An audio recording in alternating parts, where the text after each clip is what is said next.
بسم اللہ الرحمن الرحیم الحمد للہ نحمده ونستعینه ونستغفره ونؤمن به ونتوکل علیہ ونعوذ باللہ من شرور انفسنا ومن سیئات اعمالنا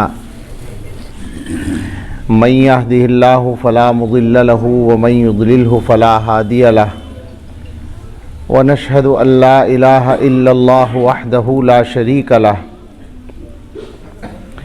ونشهد أن سيدنا ونبينا ومولانا محمدا عبده ورسوله صلى الله تعالى عليه وعلى آله وأصحابه وبارك وسلم تسليما كثيرا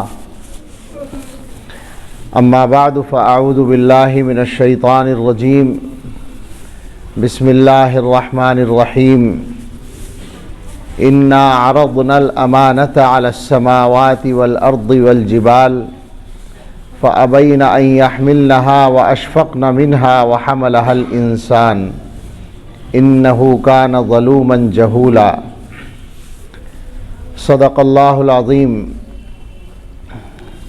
قال رسول اللہ صلی اللہ علیہ وسلم ان للہ اہلین من الناس قالوا یا رسول اللہ ومن هم قال هم اہل القرآن اہل اللہ وخاصته او کما قال علیہ الصلاة والسلام وقال صلی اللہ علیہ وسلم من آتاہ اللہ القرآن ثم علم ان احدا اوتی خیرا منه فقد حقر ما عظمه اللہ او کما قال علیہ الصلاة والسلام سبحان ربک رب العزة عما یصفون وسلام علی المرسلین والحمد للہ رب العالمین اللہم صل علی سیدنا محمد وعلی آل سیدنا محمد وبارک وسلم اللہم صل علی سیدنا محمد وعلی آل سیدنا محمد وبارک وسلم اللہم صلی علی سیدنا محمد وعلی آل سیدنا محمد مبارک وسلم۔ اللہ تعالیٰ نے فضل فرمایا اور قرآن کریم کی تفسیر کی تکمیل کی اس تقریب میں شرکت کی سعادت ہمیں عطا فرمائی۔ ہمارے مخلص و محترم دوست حضرت مولانا مفتی محمد حسن صاحب دامت برکاتہم نے قرآن کریم کے تعلق سے پرمغز خطاب فرمایا۔ اللہ تعالیٰ اپنا فضل فرمائے اور ہم سب کو اپنی تمام نعمتوں کی قدر نصیب فرمائے۔ یہ بات سمجھانے کی ضرورت نہیں ہے کہ اللہ تعالیٰ کا بندوں کے ساتھ جو معاملہ ہے وہ دینے کا ہے، عطا کرنے کا ہے۔ اللہ کی طرف سے ہر وقت و ہر آن نعمتیں ملنے کا سلسلہ جاری رہتا ہے۔ اسی لیے اللہ تعالیٰ نے اس بات پر بھی متوجہ کیا ہے کہ اگر تم اللہ کی نعمت کو شمار کرنا چاہو تو یہ تمہارے بس کی بات نہیں ہے کہ ساری نعمتوں کو شمار کر لو، لیکن قرآن و حدیث سے ایک بات معلوم ہوتی ہے، اللہ تعالیٰ کی ہر نعمت بیش بہا بلکہ بے بہا ہے، اس کی قیمت لگانا مشکل ہے۔ چھوٹی سے چھوٹی نعمت جو ہے اس کو قیمت دے کر خریدا نہیں جا سکتا۔ اس کی مثالیں اور اس کی تشریح میں اگر ہم جائیں تو بات لمبی ہو جائے گی، اس لیے اتنی بات ہی کہہ کر آگے بڑھتے ہیں کہ اللہ کی ہر نعمت بہت بڑی ہے، مگر قرآن و حدیث سے معلوم ہوتا ہے کہ اللہ تعالیٰ خود یہ بات پسند کرتے ہیں کہ اللہ کی نعمتوں میں مسلمان درجہ بندی رکھیں، یعنی کچھ نعمتوں کو زیادہ بڑا اور اہم سمجھیں۔ اور وہ نعمتیں ہیں جن کا تعلق دین سے ہے، آخرت میں کام آنے سے ہے۔ ابھی جو میں نے حدیث پڑھی ہے اس میں یہ مضمون بالکل واضح طور پر قرآن کے بارے میں ہے۔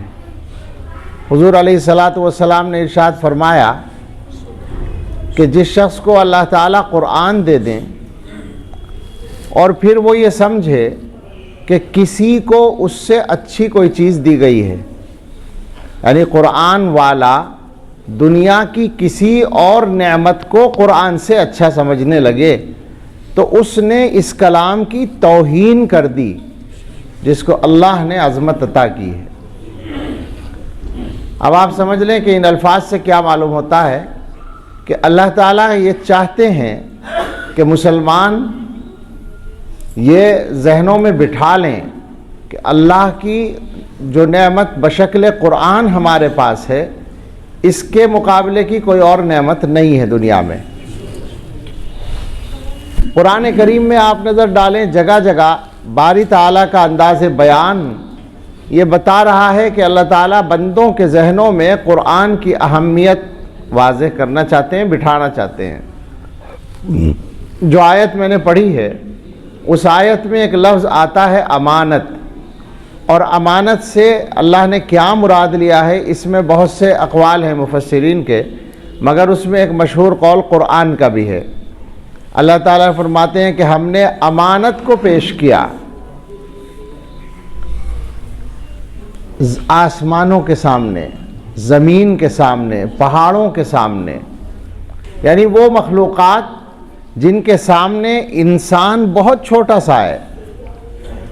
زمین ہی انسانوں کے لیے بہت بڑی چیز ہے، اور اس کے اندر جو پہاڑ پائے جاتے ہیں وہ کتنی بڑی چیز ہے، اور آسمان اس کی وسعتوں کا تو کیا اندازہ ہو سکتا ہے۔ اللہ تعالیٰ فرماتے ہیں کہ ہم نے آسمانوں کے سامنے پیش کیا، زمین کے سامنے پیش کیا، پہاڑوں کے سامنے پیش کیا امانت کو، یعنی ایک تفسیر کے مطابق قرآن کو۔ تو انہوں نے اس ذمہ داری کو، اس بوجھ کو اٹھانے سے انکار کر دیا کہ یہ ہمارے بس کا نہیں ہے۔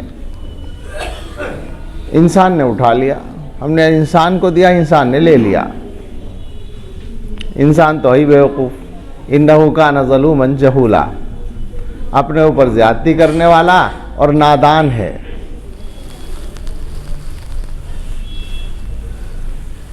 تمہیں یاد ہوگا شاید ہمارے استاذ و مربی حضرت مولانا ریاست علی صاحب بجنوری رحمۃ اللہ علیہ، ان کے ترانے سے تو سب واقف ہیں۔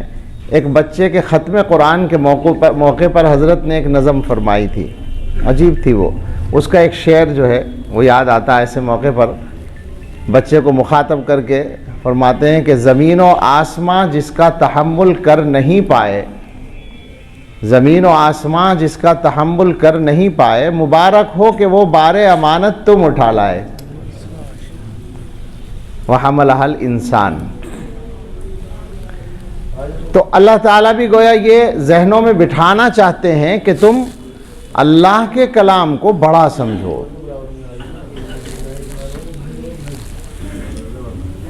اور وجہ ظاہر ہے، نہیں، ایک آدمی اگر بول رہا ہو تو اس کو روکنے کے لیے دوسرا بھی اگر بولے تو اس کا مطلب ہے کہ اس نے بات کو نہیں سمجھا۔ خطبہ آدمی پڑھ رہا ہو امام، اور اس وقت بات کرنا بالکل جائز نہیں ہے، لیکن اگر کوئی بات کرے تو اس کو روکنے کے لیے زبان کا استعمال کرنے والے کو کہا گیا کہ تم نے بھی لغو کام کیا، اشارے سے روکنا ہے بس۔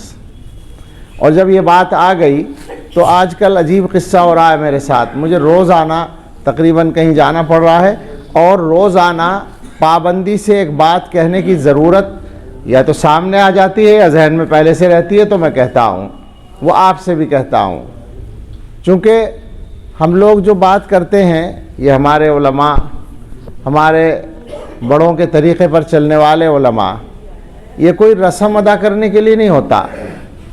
آپ نے بلایا ہے، جیسے آج مولانا ارشد صاحب نے، اللہ ان کو خوش رکھے اور کام لے ان سے، تو کوئی قوالی تھوڑی ہو رہی ہے یہاں، کوئی تقریب نہیں ہو رہی، کوئی میلہ نہیں ہے، بلکہ چند باتیں قرآن کی تکمیل کی نسبت سے یہ سوچ کر کہ شاید ہماری زندگیوں میں کچھ آئے، تبدیلی آئے، باتیں بنانے کے لیے نہیں آئے۔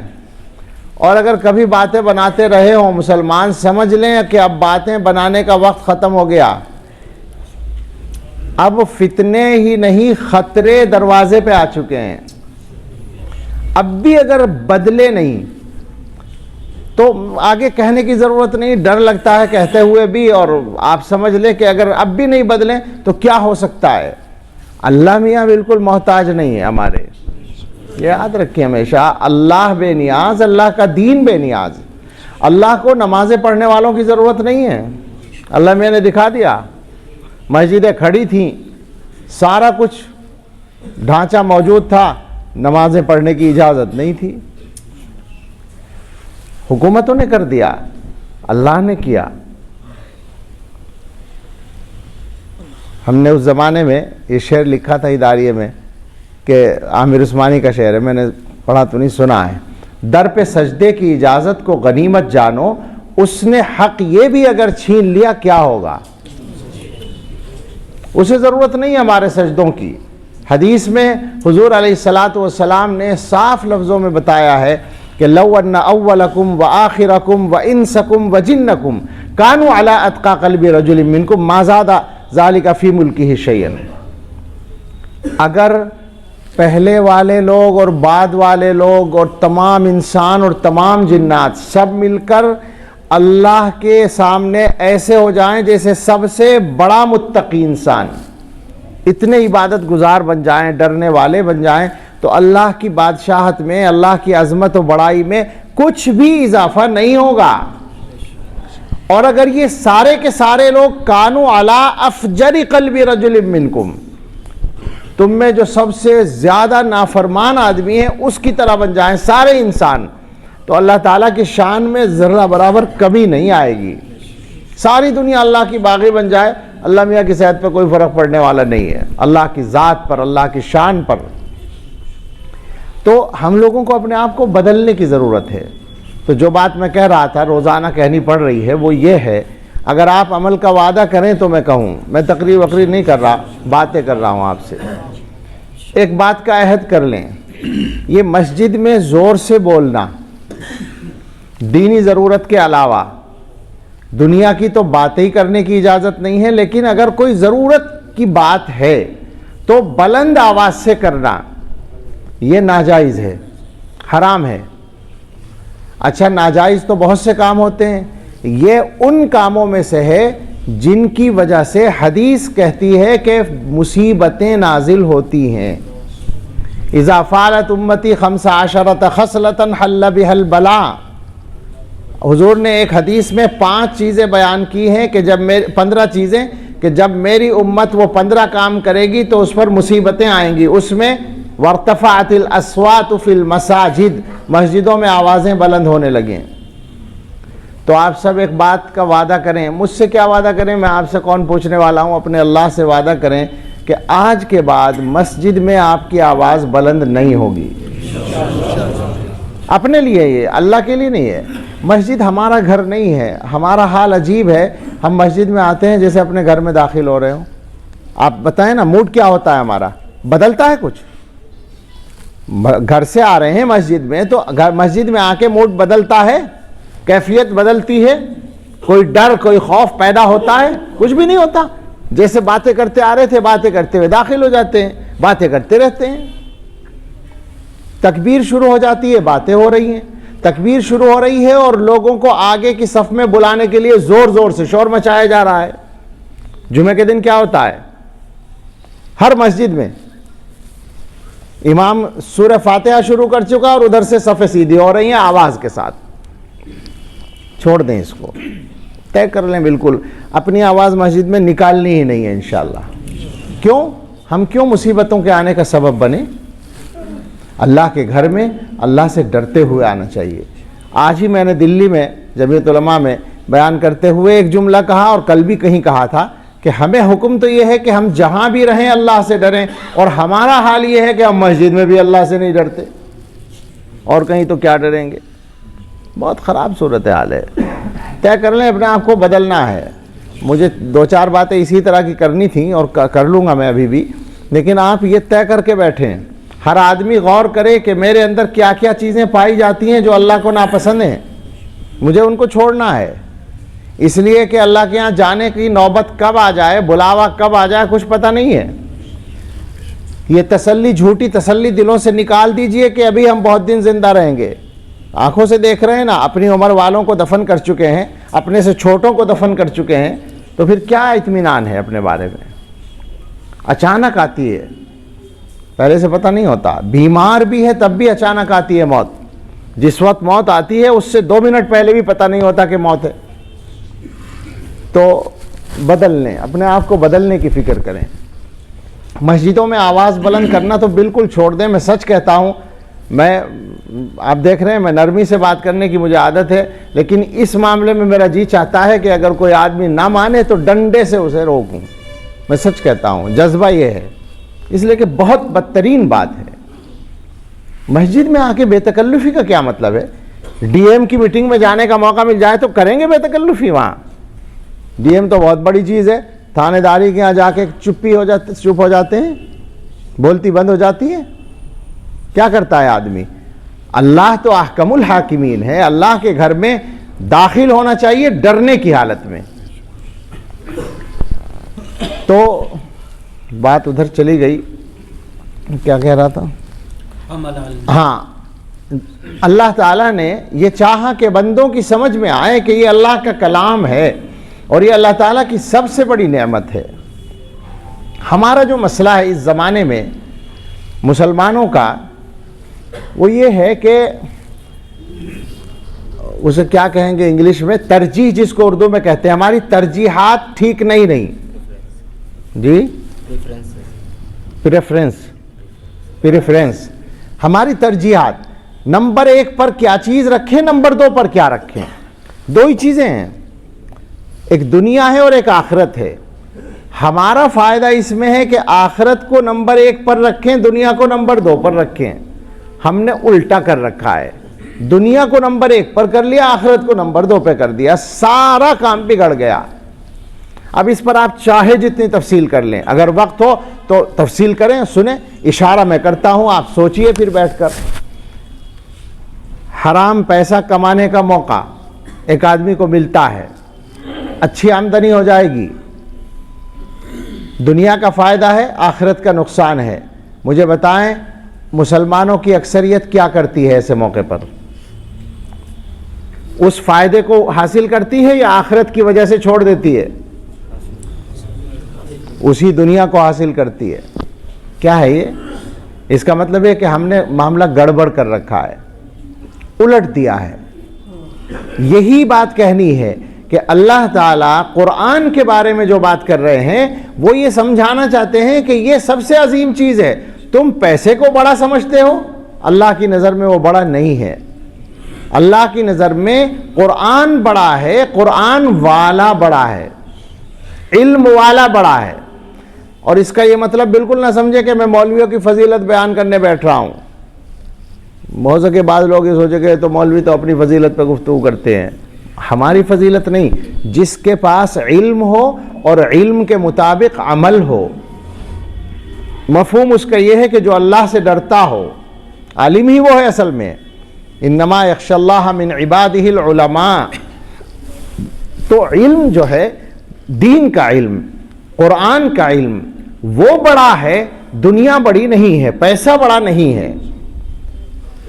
اس کو بہت سی جگہ میں قرآن کریم کا ایک قصہ سنا کر واضح کرتا ہوں، وہی میرے ذہن میں اس وقت بھی تھا.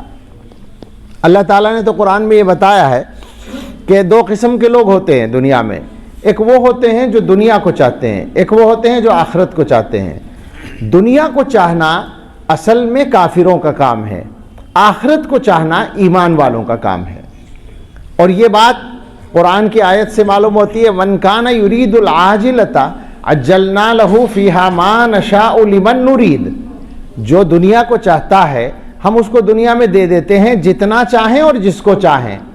ثم جعلنا لہ جہنم، پھر اس کے لیے ہم نے جہنم بنا رکھی ہے. یصلاھا مذموما مدحورا، اس میں ذلیل و خوار ہو کے داخل ہوگا. اب مجھے بتائیے کھلے طور پر جہنم کی وعید ایمان والوں کو سنائی جاتی ہے یا کافروں کو؟ قرآن میں حدیث میں کس کو سنائی جاتی ہے؟ کافروں کو سنائی جاتی ہے۔ تو جو دنیا کو چاہ رہا ہے اس کا مطلب ہے وہ کافروں والا کام کر رہا ہے، یا بلکہ یوں کہیے صاف لفظوں میں کہ دنیا کو مقصد بنانا یہ کافروں ہی کی علامت ہے۔ اب یہ الگ بات ہے کہ ہمارے اندر بھی آ گئی تو ہم ڈر رہے ہیں کہتے ہوئے، ورنہ کافر کی علامت، چونکہ کافر کے سامنے آخرت نہیں ہے، دنیا ہے۔ آگے فرمایا وَمَنْ أَرَادَ الْآخِرَةَ وَسَعَى لَهَا سَعْيَهَا وَهُوَ مُؤْمِنٌ فَأُولَٰئِكَ كَانَ سَعْيُهُمْ مَشْكُورًا، جو آخرت کو چاہتا ہے اور جو کوشش اس کے لیے کرنی چاہیے، اور اس کا مطلب اصل ہے سنت کے مطابق، سعی لہا سعیہا کی تفسیر علماء نے کی ہے کہ سنت کے مطابق کوشش کرے ایمان کے ساتھ، تو ایسے لوگوں کی کوشش اللہ کے ہاں قابل قدر ہوتی ہے۔ آپ لوگ وضو کرنے کے لیے ایک دو آدمی اٹھے ہیں، اب کوئی اور نہ اٹھیں، بیٹھے رہیں، میں بہت لمبی بات نہ کرنا چاہتا ہوں، نہ موقع ہے اور نہ میری ہمت بھی ہے۔ آپ کو وضو کا موقع ملے گا دعا کے بعد، اس کے بعد نماز ہوگی، بے فکر رہیں۔ تو آخرت کو چاہنے والا جو ہے اگر وہ صحیح کوشش کرے تو اللہ تعالیٰ فرماتے ہیں کہ ایسے لوگوں کی کوشش کامیاب ہے۔ تو یہ دو مزاج ہوتے ہیں، میں اس پر بات کر رہا ہوں۔ قرآن کریم میں اللہ تعالیٰ نے قارون کا واقعہ بیان کیا ہے، اس کو سن لیں، قرآن کے الفاظ کا میں ترجمہ کرتا ہوں۔ اللہ نے فرمایا ان قارون کان من قوم موسیٰ فبغى علیہم۔ قارون سب جانتے ہیں قارون کا نام، وہ موسیٰ علیہ السلام کی قوم کا آدمی تھا اور اس نے ان کے مقابلے میں سرکشی کی۔ وَآتَيْنَاهُ مِنَ الْكُنُوزِ مَا إِنَّ مَفَاتِحَهُ لَتَنُوءُ بِالْعُصْبَةِ أُولِي الْقُوَّةِ، ہم نے اس کو دولت اتنی دی، خزانے اتنے دیے تھے کہ ان خزانوں کے رکھنے کی جو تجوریاں الماریاں ہوں گی اس کے پاس، ان کے تالوں کی چابیاں، یہ نہیں کہہ رہے کہ وہ خزانے یا وہ تالے بلکہ چابی وہ اکٹھی کر لی جائیں تو ایک طاقتور گروہ کو بوجھل کر دیں، اتنی تھی وہ۔ اور گروہ سے مراد کم سے کم 10 آدمی ہیں، 40 تک لکھا علماء نے، 10 سے 40 پر اطلاق ہوتا ہے اس لفظ کا۔ اتنی دولت دی۔ اذ قال له قومه لا تفرح ان اللہ لا يحب الفرحین، وہ ہے بات یاد کرنے کی جب اس سے اس کی قوم نے کہا کہ فخر نہ کرو، اتراؤ نہیں، اللہ تعالیٰ فخر کرنے والوں کو پسند نہیں کرتا۔ وابتغ فیما آتاک اللہ الدار الآخرہ، اور جو کچھ اللہ نے تمہیں دیا ہے اس میں آخرت کو تلاش کرو۔ ولا تنس نصیبک من الدنیا، اور دنیا سے بھی اپنا حصہ فراموش نہ کرو۔ میں تفسیر نہیں کر رہا ہوں، زیادہ ترجمہ کر رہا ہوں۔ وَأَحْسِن كَمَا أَحْسَنَ اللَّهُ إِلَيْكَ، اور جیسے اللہ نے تمہارے ساتھ احسان فرمایا ہے ایسے ہی تم اچھا عمل کرو، احسان کرو۔ وَلَا تَبْغِ الْفَسَادَ فِي الْأَرْضِ، اور زمین میں فساد نہ پھیلاؤ۔ ان اللہ لا يحب المفسدین، اللہ تعالیٰ فساد پھیلانے والوں کو پسند نہیں کرتے۔ یہ نصیحت ہوئی اس کو۔ جواب کیا تھا؟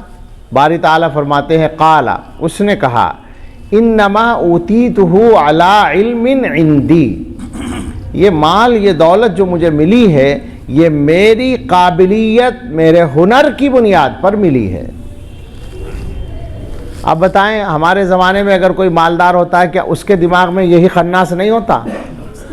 جی یہی ہوتا ہے نا کہ میں نے اپنی محنت سے کمایا ہے۔ مولوی صاحب آ گئے مدرسے کی رسید لے کے، میں نے اپنی محنت سے کمایا، آپ آ گئے نصیحت کرنے کے لیے۔ میری دولت میری قابلیت کا نتیجہ ہے۔ اللہ تعالیٰ نے فرمایا کہ یہ اس کے دماغ میں بڑائی آ گئی تھی، اور بڑائی کس بنیاد پر؟ پیسے کی بنیاد پر۔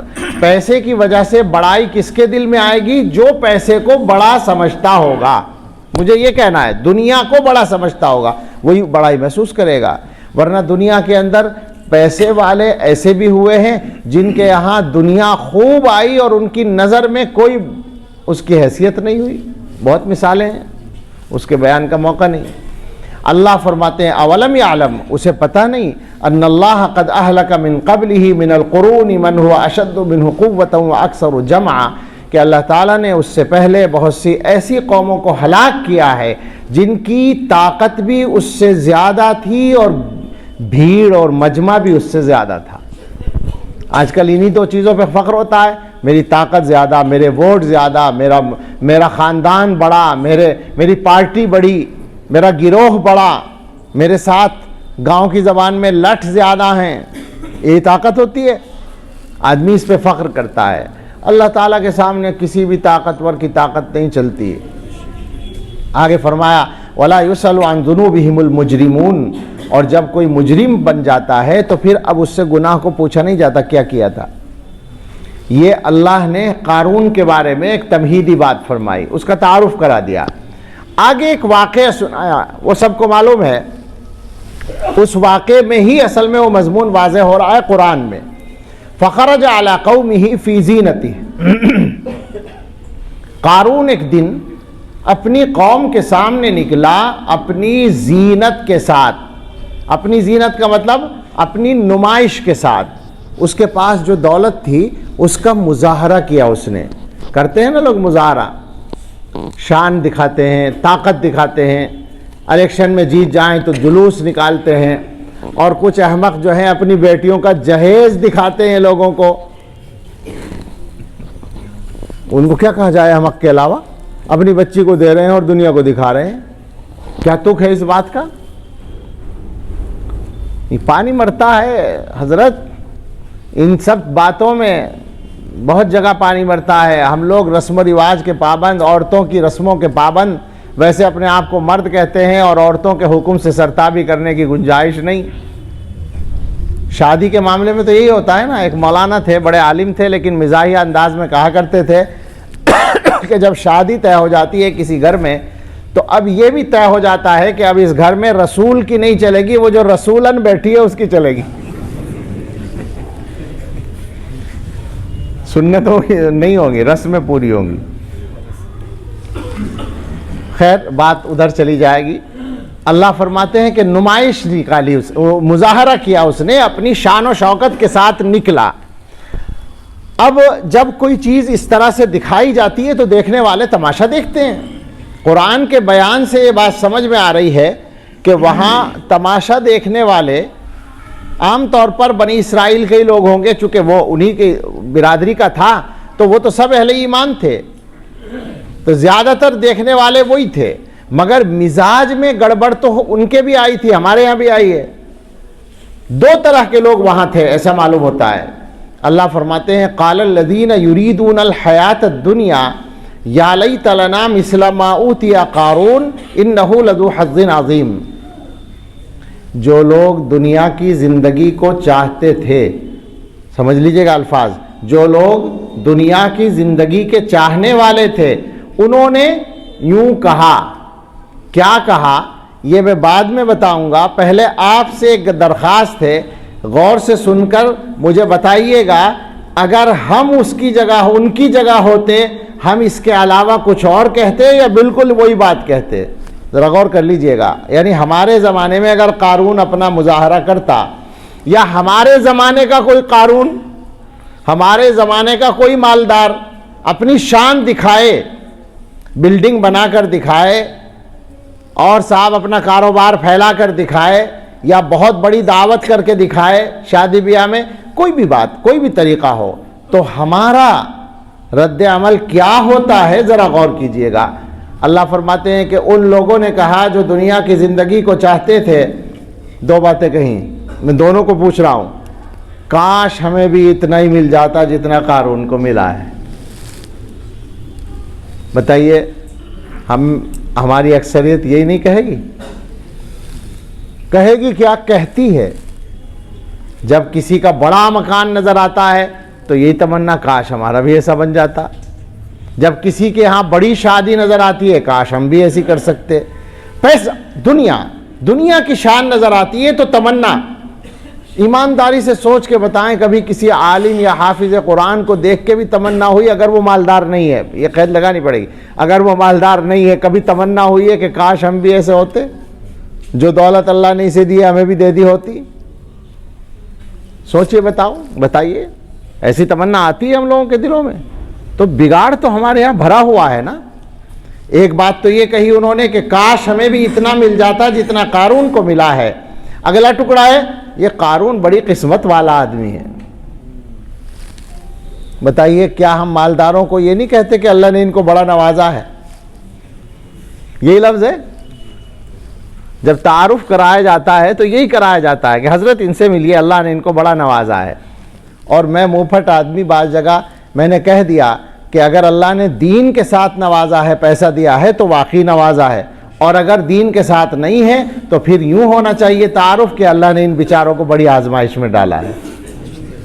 جس کو پیسہ دیا ہے آزمائش میں ڈالا ہے، آخرت میں حساب دینا مصیبت بن جائے گا اس کے لیے.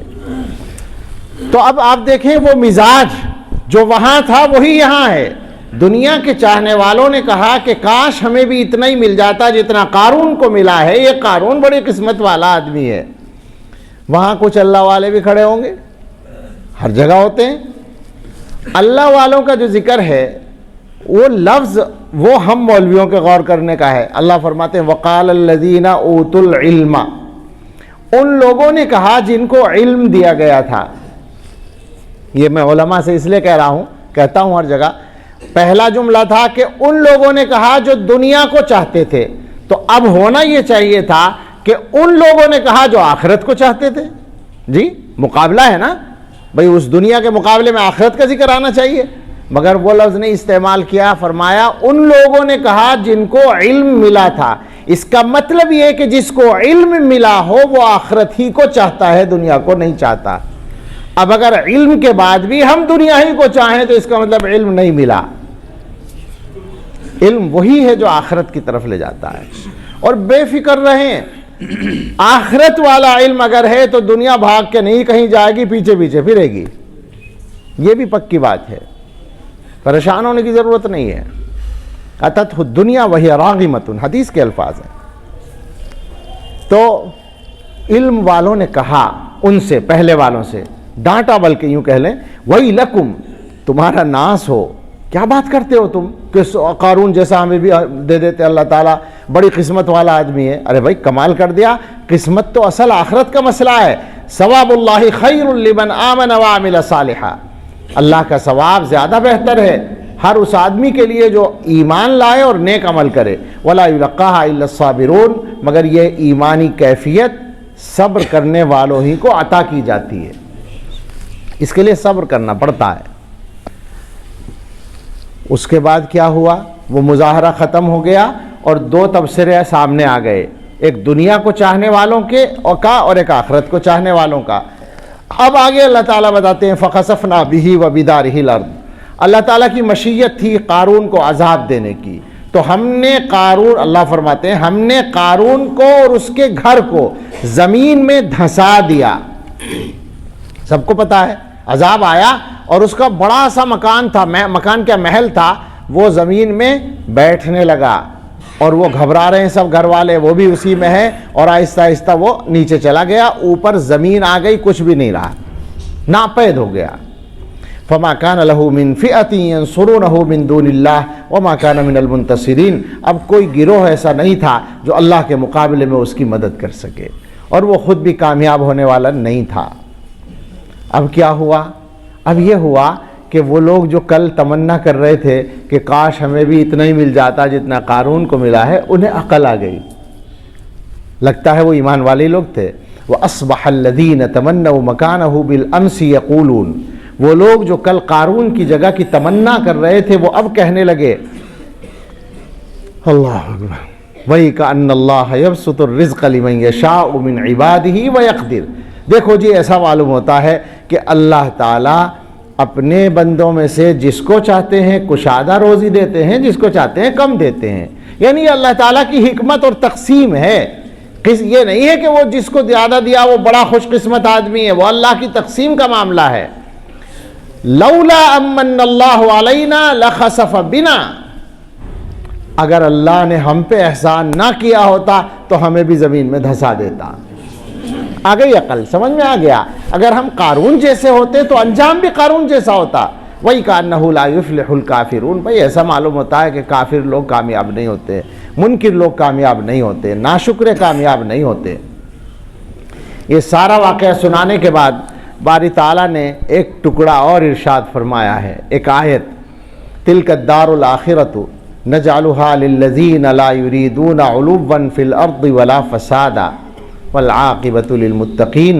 یہ جو آخرت کا گھر ہے جنت، یہ جو آخرت کی کامیابی ہے، یہ ہم ان لوگوں کے لیے مقرر رکھتے ہیں کہ جو زمین میں بلندی نہیں چاہتے اور فساد نہیں چاہتے. ذرا غور کر لیجئے گا، دو الفاظ ایک ساتھ ہیں، بڑائی نہیں چاہتے بلندی اور فساد نہیں چاہتے. جو بڑائی چاہتا ہے وہی فساد کرتا ہے. فساد کا کیا مطلب ہے؟ یہ آدمی حقدار ہے، اسے پیچھے ہٹا کے میں آ جاؤں آگے، یہ فساد ہے. یہ کون کرے گا؟ جو بڑائی چاہے گا، جو دنیا کی بڑائی چاہے گا. یہی تجھ کو دھن ہے رہوں سب سے بالا، ہو زینت نرالی ہو فیشن نرالا، تجھے حسن ظاہر نے دھوکے میں ڈالا، جیا کرتا ہے کیا یوں ہی مرنے والا. جگہ جی لگانے کی دنیا نہیں ہے، یہ عبرت کی جا ہے تماشا نہیں ہے. تو آپ غور فرمائیں کہ اللہ تعالیٰ نے کیا مزاج دیا. دنیا کی عظمت نکالیں دل سے، آخرت کو اصل بنائیں. یہ مطلب نہیں کہ دنیا کمانا چھوڑ دیں. ہم لوگوں کو بات بہت کھول کے کہنی پڑتی ہے تاکہ کوئی غلط مطلب نہ نکالے. دنیا کمائیں مگر دنیا کو دل میں نہ بٹھائیں. دل میں بٹھانے کا مطلب ہے آخرت کے نقصان کی قیمت پر دنیا نہ کمائیں. بھئی یہ طے ہے، اصل عظمت آخرت کی ہے.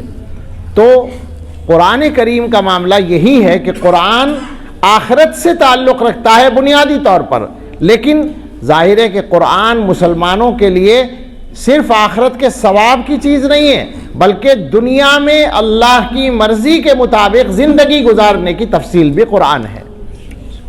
تو مسلمانوں کو قرآن کے ساتھ کیا تعلق ہونا چاہیے، ذرا غور کریں. اللہ تعالی حضور نے فرمایا، ایک عجیب بات فرمائی، انسانوں میں سے کچھ لوگ اللہ تعالیٰ کے قریبی ہوتے ہیں.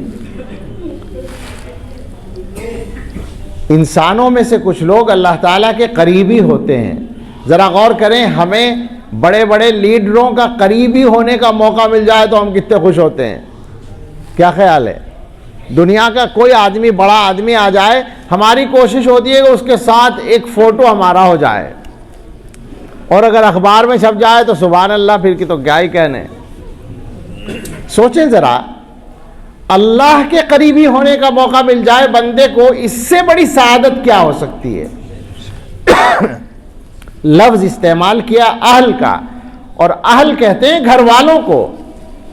اللہ کے کوئی گھر والا نہیں، کوئی گھر والی نہیں، کوئی اولاد نہیں، مگر سمجھانا یہ ہے کہ سب سے قریبی لوگ کسی بھی آدمی کے گھر والے ہوتے ہیں. کسی بھی آدمی کے سب سے قریبی لوگ گھر والے ہوتے ہیں.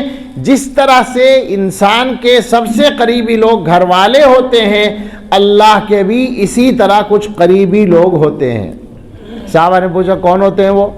حضور آپ نے فرمایا وہ قرآن والے ہوتے ہیں. سمجھ رہے ہیں آپ؟ اللہ کے قریبی قرآن والے ہوتے ہیں، وہ اللہ کے قریبی اور اللہ کے خاص لوگ ہوتے ہیں. اور قرآن والے کیا کرتے ہیں؟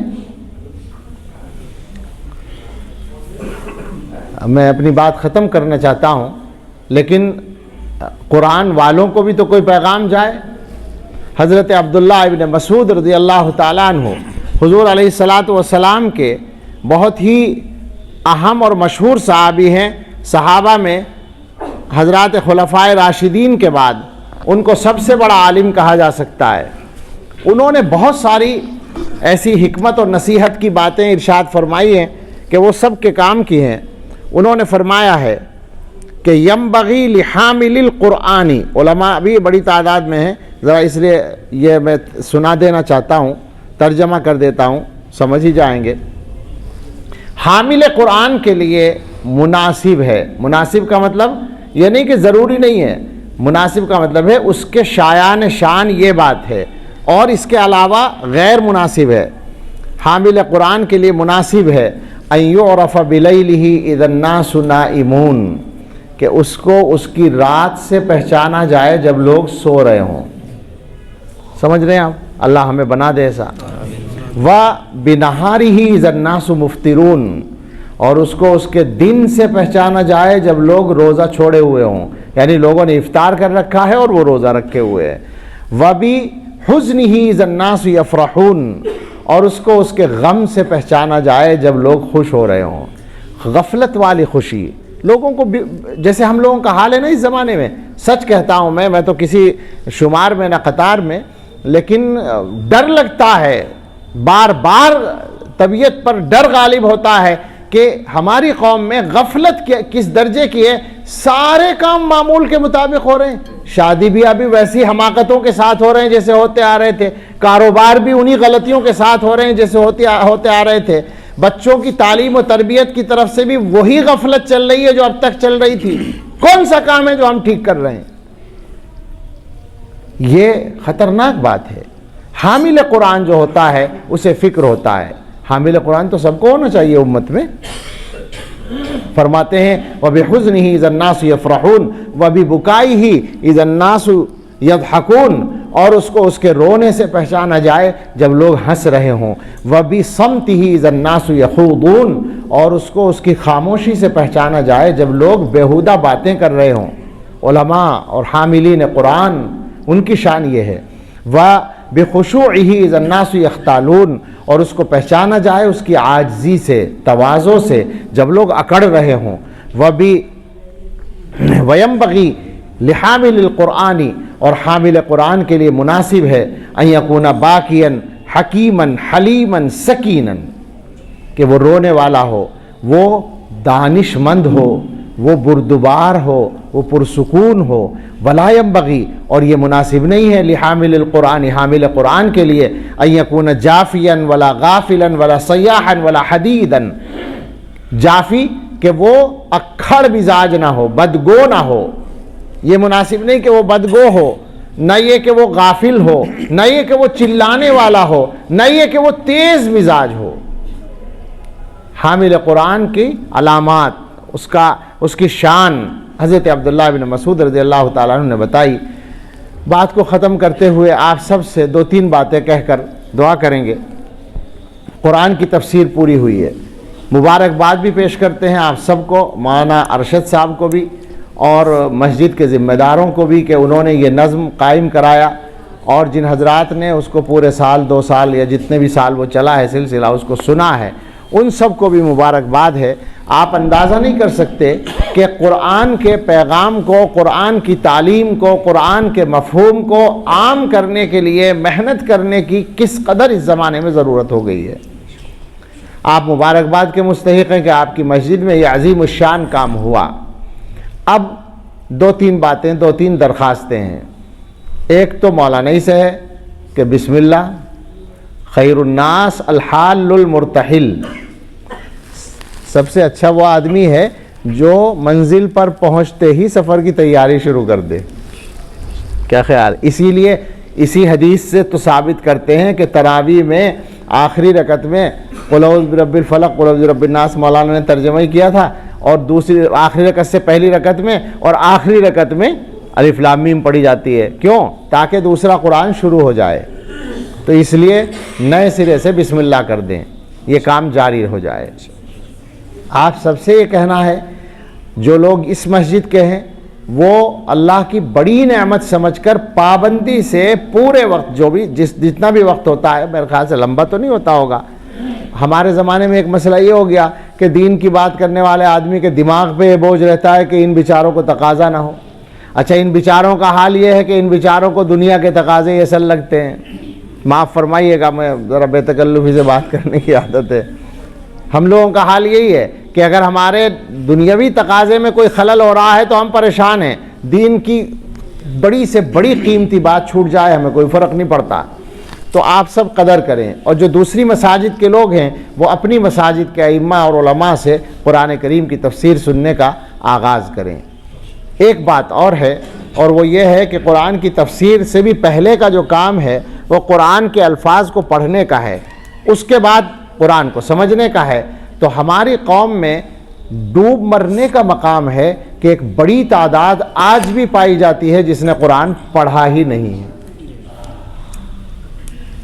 آپ سب جانتے ہیں ہمیں تو اس کا تجربہ یوں ہوتا ہے کہ مختلف انداز سے واسطہ پڑتا ہے لوگوں سے، اور ہر قسم کے لوگ، گاؤں کے دیہات کے لوگ بھی ہوتے ہیں جنہوں نے قرآن نہیں پڑھا، اور شاندار قسم کے اعلیٰ تعلیم یافتہ بھی ہوتے ہیں جنہوں نے قرآن نہیں پڑھا۔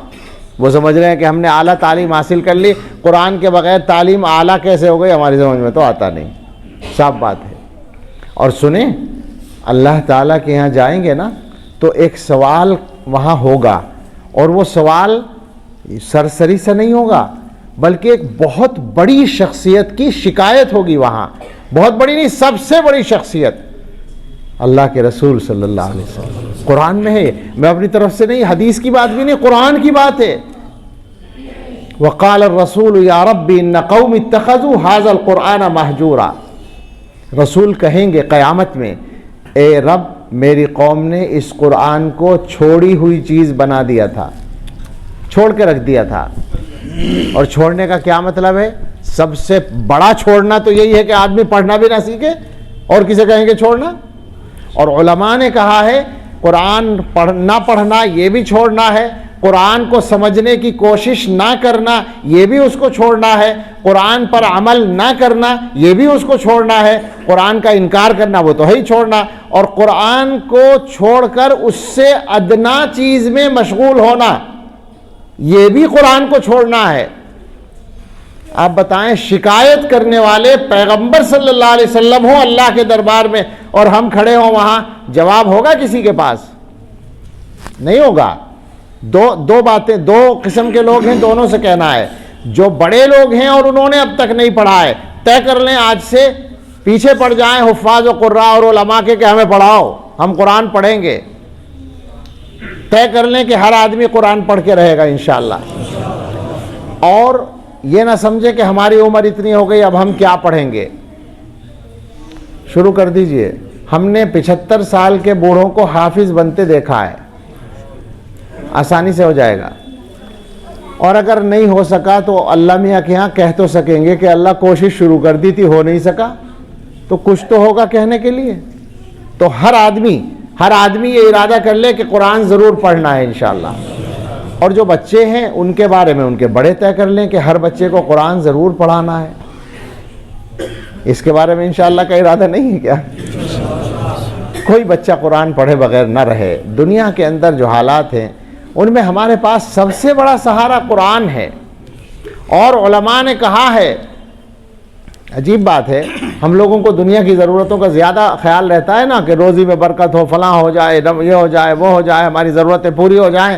تو آپ سن لیں کہ قرآن سے آپ کا جتنا زیادہ تعلق ہوگا تو رزق کی برکت بھی اتنی بڑھتی چلی جائے گی۔ خامخواہ پریشان ہے؟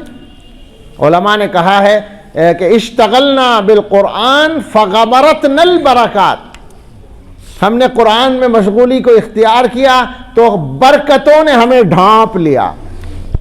قرآن کی برکتیں تو سمیٹنا مشکل ہوتا ہے، اس لیے ہم سب آج یہ طے کر لیں، اپنے اللہ سے توبہ کریں، اب تک جو کوتاہی ہوئی ہے قرآن کے تعلق سے اللہ اس کو معاف فرما دے، اور آج سے ہم قرآن کے بارے میں اپنی کوتاہی دور فرمائیں۔ ایک بات رہ گئی، جو پہلے سے قرآن پڑھے ہوئے ہیں اور وہ ناظر خواں بھی ہیں، اور حضرات حفاظ کرام بھی ہیں، اور حضرات قراء کرام بھی ہیں، اور حضرات علماء عظام بھی ہیں، اور میرے اشارے کو سب سمجھ رہے ہیں، میں بھی اس میں شامل ہوں۔ تلاوت کا اہتمام کریں، جو بھی پڑھے ہوئے لوگ ہیں قرآن، تلاوت بلا ناغہ ہونی چاہیے، روزانہ قرآن پڑھنا ہے، یہ طے کر لیں اور اپنے اللہ سے مانگیں۔ اللہ تعالی ہم سب کو اپنی اس عظیم نعمت کی قدر سمجھنے کی توفیق عطا فرمائے، اور اللہ اس مسجد میں جو یہ تفسیر پوری ہوئی اس کو قبول فرمائے، اور محلے والوں کو اور شہر والوں کو سبھی کو اس سے فیضیاب ہونے کی توفیق عطا فرمائے۔ آمین۔ وآخر دعوانا ان الحمدللہ رب العالمین۔ دعا کر لیں۔ مولانا محمد حسن صاحب آپ دعا کرا دیں۔ اچھا، مولانا کی والدہ کی طبیعت خراب ہے، ان کے لیے بھی دعا کریں، اللہ ان کو صحت عطا فرمائے، اور بھی جن کے متعلقین میں بیمار ہیں اللہ سب کو شفا صحت عطا فرمائے۔ الحمدللہ رب العالمین، والصلاة والسلام علی سیدنا محمد وآلہ واصحابہ اجمعین۔ یا رب لک الحمد کما ینبغی لجلال وجہک وعظیم سلطانک، اللهم لك الحمد حمدا دائما مع دوامك، ولك الحمد حمدا خالدا مع خلودك، ولك الحمد حمدا لا منتهى له دون مشيتك، ولك الحمد حمدا لا يريد قائله إلا رضاك، ولك الحمد حتى ترضى، ولك الحمد إذا رضيت. أنت أهل التقوى وأهل المغفرة. ربنا آتنا في الدنيا حسنة وفي الآخرة حسنة وقنا عذاب النار. ربنا لا تزغ قلوبنا بعد إذ هديتنا وهب لنا من لدنك رحمة إنك أنت الوهاب. ربنا هب لنا من أزواجنا وذرياتنا قرة أعين واجعلنا للمتقين إماما. اللهم أصلح لنا ديننا الذي هو عصمة أمرنا، وأصلح لنا دنيانا التي فيها معاشنا، وأصلح لنا آخرتنا التي فيها معادنا، واجعل الحياة زيادة لنا في كل خير، واجعل الموت راحة لنا من كل شر. اللهم آت نفوسنا تقواها وزكها أنت خير من زكاها، أنت وليها ومولاها.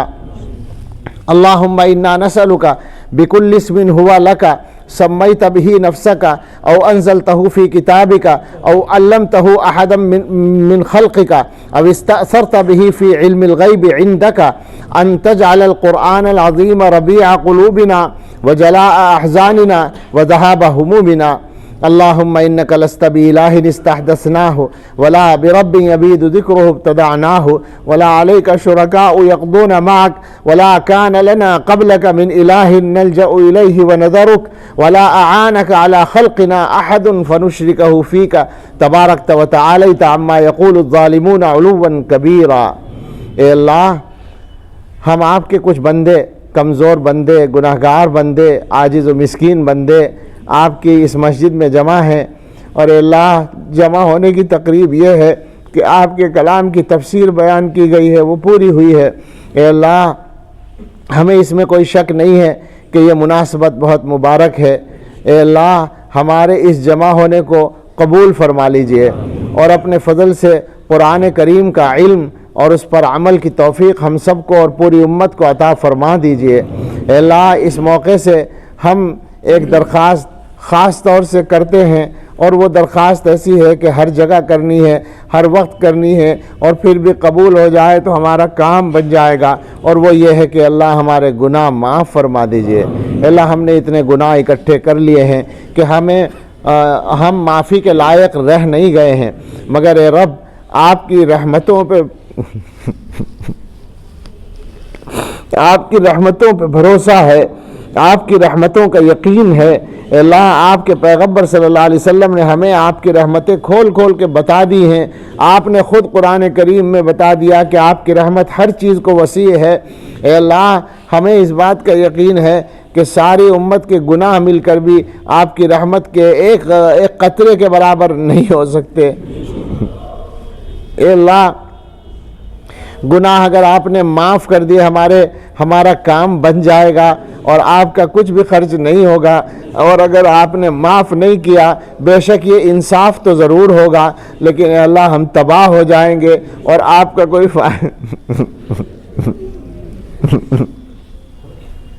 آپ کا کوئی فائدہ نہیں ہوگا۔ اے اللہ، ایسی باتیں کرتے ہوئے بھی ڈر لگتا ہے، ہم تو ہمارے منہ اس لائق نہیں ہیں کہ آپ سے مانگیں، لیکن اے اللہ، ہمیں معلوم ہے آپ کو اپنے بندوں کو معاف کرنا اچھا لگتا ہے، آپ اپنے بندوں سے راضی ہونا پسند کرتے ہیں۔ اے اللہ، اسی بنا پر ہمت کر کے کہتے ہیں کہ ہمیں معاف کر دیجئے اللہ، اور ایسا معاف کر دیجئے کہ ہم دوبارہ گناہوں کی طرف نہ جائیں۔ اللہ، اے اللہ، رحمت فرما دیجئے، ہمارے دلوں پہ رحمت کی نظر ڈال دیجئے۔ اے اللہ، ہمارے دلوں کو گناہوں سے دھو دیجئے، پاک کر دیجئے، اور اپنے خوف و خشیت سے بھر دیجئے۔ اے اللہ، ہم آپ کے بندے ہیں، ایک بات ہم ضرور کہتے ہیں، اے اللہ، کہنے کی ہمت کرتے ہیں آپ کی توفیق کی بنا پر اور آپ کے پیغمبر صلی اللہ علیہ وسلم کی سکھائی دعاؤں کی بنا پر۔ اے اللہ، ہم کہتے ہیں کہ آپ کے علاوہ ہمارا کوئی رب نہیں ہے، ہم نے اس سے پہلے بھی کسی کو رب نہیں آپ کے علاوہ ہم نے کسی کو رب نہیں مانا ہے۔ اے اللہ، آپ کے ساتھ کوئی شریک نہیں ہے، یہ ہمارا ایمان ہے۔ اے رب، اے اللہ ہم آپ ہی کو رب مانتے ہیں اور ہمارا یقین ہے کہ آپ کے سوا کوئی رب ماننے کے لائق نہیں ہے۔ یہ کلمہ ہم لا الہ الا اللہ ہم میں سے ہر ایک پڑھتا ہے۔ اے اللہ ہم آپ کے بندے ہیں اور آپ کے ماننے والے بندے ہیں، بے شک بہت گندے ہیں، لیکن جب ہمارا نام آپ کی ماننے کی نسبت سے جانا جاتا ہے اور اس کے بعد دوسرا واسطہ ہمارے پاس یہ ہے کہ ہم آپ کے محبوب صلی اللہ علیہ وسلم کی امت میں ہیں، بے شک ہم ان کے نام پہ بھی دھبا ہیں، لیکن اے اللہ ایک بات کہنے میں ہم ضرور سچے ہیں کہ ہمیں آپ کے پیغمبر صلی اللہ علیہ وسلم سے، آپ کے محبوب سے بہت محبت ہے۔ اے اللہ ہم آپ کے بعد انہی کو اے اللہ انہی سے محبت کرتے ہیں اور دنیا میں سب سے زیادہ انہی کا احترام کرتے ہیں۔ اے اللہ بے شک ہم ان کی امت میں کہلانے کے لائق نہیں ہیں، مگر اے اللہ ہیں تو ہم انہی کی امت میں۔ اے اللہ اس واسطے سے آپ سے درخواست کرتے ہیں کہ اس پوری امت کی ذلت کو دور کر دیجئے۔ اے اللہ اس امت کو عظمت رفتہ لوٹا دیجئے۔ اے اللہ آپ بھی وہی ہیں اور آپ کے پیغمبر کی نسبت بھی وہی ہے۔ اے اللہ بگڑے ہم ہیں، بدلے ہم ہیں، اے اللہ عافیت کے ساتھ ہمیں سدھار دیجئے۔ اے اللہ ہماری کوتاہیاں دور کر دیجئے۔ اے اللہ ہمیں اچھے مسلمان بنا دیجئے۔ اے اللہ رحمت فرما دیجئے۔ اے اللہ کرم فرما دیجئے۔ اے اللہ ہم بڑے محتاج ہیں آپ کی رحمتوں کے۔ اے اللہ ہماری بہت ساری ضرورتیں سامنے ہیں، اے اللہ اپنے فضل سے ہماری سب ضرورتیں پوری فرما دیجئے۔ ہم میں، ہمارے متعلقین میں، رشتہ داروں میں جو بیمار ہیں، مولانا محمد حسن صاحب کی والدہ اور بیمار ہیں، اور بھی متعلقین بہت سے لوگوں کے، اے اللہ سب کو شفائے کامل عطا فرما دیجئے۔ اے اللہ جو لوگ دنیا سے رخصت ہو گئے الہ ایمان ان کی مغفرت فرما دیجئے، ان کے ساتھ اپنی خاص رحمت کا معاملہ فرما دیجئے۔ اے اللہ جو بے اولاد ہیں انہیں نیک صالح اولاد دے دیجئے۔ اے اللہ جو مقروض ہیں ان کے قرضے ادا کرا دیجئے، جو بے گھر ہیں انہیں آرام دہ کشادہ گھر دے دیجئے، جو بے روزگار ہیں انہیں بابرکت حلال روزگار دے دیجئے، جو مقدموں میں الجھے ہوئے ہیں ان سے بری کر دیجئے، جو جھگڑوں میں پھنسے ہوئے ہیں ان سے نکال دیجئے، جو جیلوں میں بند ہیں رہائی دلا دیجئے۔ اے اللہ جو بیٹیاں گھروں میں پریشان ہیں ان کو سکون کی زندگی دے دیجئے۔ اے اللہ ہمارے سب بچوں کو سکون کی زندگی عطا فرمائیے۔ بچوں کے سلسلے میں ہماری اچھی تمنائیں پوری فرما دیجئے، اولادوں کے غم سے ہم سب کی حفاظت فرمائیے۔ اے اللہ اس بستی پر، اس محلے پر، اس مسجد پر، اس مجمع پر اپنی خاص رحمت کی ایک نظر ڈال دیجئے۔ اے اللہ جتنے لوگ جمع ہیں ہر ایک کے سامنے کچھ ضرورتیں ہیں، اللہ آسانی سے پوری فرما دیجئے۔ اللہ ہماری اچھی تمنائیں پوری فرما دیجئے، بری تمناؤں سے ہمارے دلوں کو پاک کر دیجئے۔ جو کام ہمارے سامنے ہیں اللہ ان کو آسان کر دیجئے۔ اے اللہ جتنے بھی ہمارے کام سامنے ہیں چھوٹے اور بڑے، اللہ سب کاموں کو آسان فرما دیجئے، سب کا انجام بہتر فرما دیجئے۔ اے اللہ جو تفسیر کا سلسلہ جاری رہا اسے قبول فرما لیجئے اور آئندہ پھر جاری کرنا آسان فرما دیجئے۔ اے اللہ قرآن کریم سے امت کو شغف دے دیجئے۔ اے اللہ ہم سب کو قرآن پڑھنے والا بنا دیجئے، قرآن سمجھنے والا بنا دیجئے، قرآن پہ عمل کرنے والا بنا دیجئے، قرآن کا چاہنے والا بنا دیجئے، قرآن کا عاشق بنا دیجئے۔ اے اللہ قرآن کی برکتیں ہم سب کو اور پوری امت کو عطا فرما دیجئے۔ اے اللہ ہمارے گھروں میں قرآن کی برکتیں نازل فرما دیجئے۔ اے اللہ قرآن کریم کی تلاوت کرنے والا بنا دیجئے۔ اے اللہ روزانہ تہجد میں قرآن پڑھنے والا بنا دیجئے۔ اے اللہ قرآن کی قدر کی توفیق عطا فرما دیجئے۔ اے اللہ ہم بڑے کمزور ہیں، آپ کی نعمتوں کی ہم سے قدر نہیں ہوتی۔ اے اللہ اپنے فضل سے ہمیں معاف فرما دیجئے اور اپنی نعمتوں کی قدر کرنے والوں میں شامل فرما لیجئے۔ اے اللہ ہم نے بہت سی چیزیں مانگی اور بہت کچھ مانگنے سے رہ گیا، اے اللہ ہر خیر عطا فرما دیجئے اور ہر شر سے بچا لیجئے۔ اے اللہ اچھے کاموں، اچھے حال کے بعد برے حال سے بچائے رکھیے۔ اے اللہ علم کے بعد جہالت کے کاموں سے بچائے رکھیے۔ اے اللہ ایمان اور ہدایت کے بعد گمراہی سے بچائے رکھیے۔ اے اللہ عزت کے بعد ذلت سے بچائے رکھیے۔ اے اللہ نعمتیں ملنے کے بعد نعمتوں کے زوال سے بچائے رکھیے۔ اے اللہ انجام بہتر فرما دیجئے۔ اللہ ہمارے لیے، ہمارے اہل ویال و متعلقین اور ساری امت کے لیے اپنے فضل سے ہر آنے والے وقت کو گزرے وقت سے بہتر بنا دیجئے اور سب سے بہتر ہم سب کے آخری وقت کو بنا دیجئے۔ اللہم صلی علی سیدنا محمد وعلی آل سیدنا محمد صلاۃ تنجینا بها من جمیع الاحوال والآفات وتقضی لنا بها جمیع الحاجات وتطہرنا بها من جمیع السیئات وترفعنا بها عندك اعلی الدرجات وتبلغنا بها اقصى الغایات من جمیع الخیرات فی الحیاة وبعد الممات إنك على كل شيء قدير سبحان ربك رب العزة عما يصفون وسلام على المرسلين والحمد لله رب العالمين.